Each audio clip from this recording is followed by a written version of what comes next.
আমার বাবারে ফোন করে নিয়ে মারার দরকার ছিল কি প্রায় 8টা 8:30 দিকে মোটরসাইকেল নিয়ে সবাই গেছে ওকে পেলে মেরে ফেলবো ওখান থেকে সরাইতে।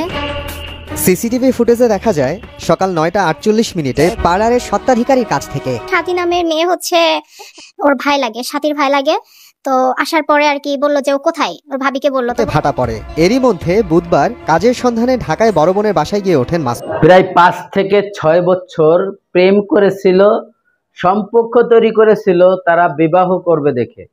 আর সেই মেয়েটি যখন পারিবারিকভাবে বিয়ে হয়ে যাচ্ছে, পার্লারে বসে এমন কিছু ঘটনা ঘটে গেল। সুপ্রিয় দর্শক শ্রোতা, আসসালামু আলাইকুম।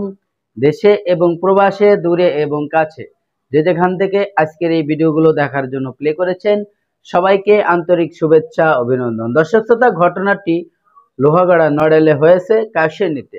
প্রিয় দর্শক, প্রেমিকাকে আনার জন্য, প্রেমিকাকে ঢাকায় নিয়ে আসার জন্য এরকমের একটি প্রস্তাব দিয়েছিল। সে যখন বউ সাজতে পার্লারে গিয়েছিল, পার্লারে যখন সে বউ সাজতে যায়, ঠিক তখনই সেই প্রেমিক তার কাছে চলে আসে এবং তার নাম ধরে ডাকতে ডাকতে সে বের হয়ে আসে। তখন তাকে প্রস্তাব দিছিল, যখন চলো আমরা পালিয়ে চলে যাই, তুমি এই বিয়েতে রাজি হও না। তখন সেই মেয়েটি উত্তর দিছিল যে আমি আমার ফ্যামিলির যে ভাই ব্রাদার যে সমস্ত কথা বলেছে এবং তারা যেখানে বিয়ে ঠিক করেছে সেখানেই বিবাহ করব। দর্শক শ্রোতা, যখন এক প্রকারের মেয়েটি কিছুতেই রাজি হলো না, তখন ছেলেটি ওখান থেকে চলে আসছিল। সেই ঘটনায় তারা মেয়ের ভাই ব্রাদার জানতে পেরে, যখন বুঝতে পেরেছে যে নিশি তার বোনের কাছে এসেছিল ওই ছেলেটি তাকে নিয়ে যাওয়ার জন্য, হয়তো তার বিবাহটা না হওয়ার জন্য, তার বিয়ে ভাঙে দেওয়ার জন্য, তখন মনের মধ্যে রাগ পুষে রেখে, মনের মধ্যে রাগ তৈরি করে তাকে দুনিয়ার থেকে চিরদিনের মতো একদম বিদায় করে দিল। দর্শক শ্রোতা, এই ঘটনাটি আজকেরই ঘটনা ঘটেছে এবং নড়াইল লোহাগাড়াতে হয়েছে। আপনারা বিভিন্ন গণমাধ্যমে হয়তো দেখেছেন কিসের জন্য এই হত্যাকাণ্ড ঘটেছিল। আর মধুমতি নদীর থেকে লোহাগাড়া থানা পুলিশ তার লাশ উদ্ধার করেছিল। কি এই নিষ্ঠুর নির্মম পরিহাস! সেই ছেলেটি একটি মাত্র ছেলে, তার বাবা মা কিভাবে কান্নাকাটি করতেছে। তার অপরাধ একটাই ছিল, তার বোনকে সে ভালোবাসত। ভালোবাসা এটা কোনো অপরাধ না। যখন দুটো মন একসাথে মিল হয়ে যায়, ভালোবাসা রূপান্তর হয়ে যায়, তখন সেই ভালোবাসায় কখনো অপরাধ হয় না। অপরাধ করেছে তো হয়তো ওই মেয়েটি। সে যদি সঠিক সময় তাকে বলে দিত যে আমি তোমার সাথে আর সম্পর্ক করতে চাই না, তাহলে হয়তো সেই ছেলেটি তার পিছনে আর ঘুরতো না, সময় ব্যয় করতো না এবং তাকে প্রচুর পরিমাণে ভালোবাসতো না। সেই ভালোবাসার টানে সে ছুটে গেছিল ওই পার্লার পর্যন্ত। তখন তার কাছে আনতে পারে নাই এবং সে আসে নাই। কিসের ভালোবাসা ছিল যার জন্য তার প্রাণ দিতে হলো? তারা 3 ভাই ধরে তাকে প্রচুর পরিমাণে মারধর করে এই মধুমতি নদীতে তাকে ফেলে দিছিল।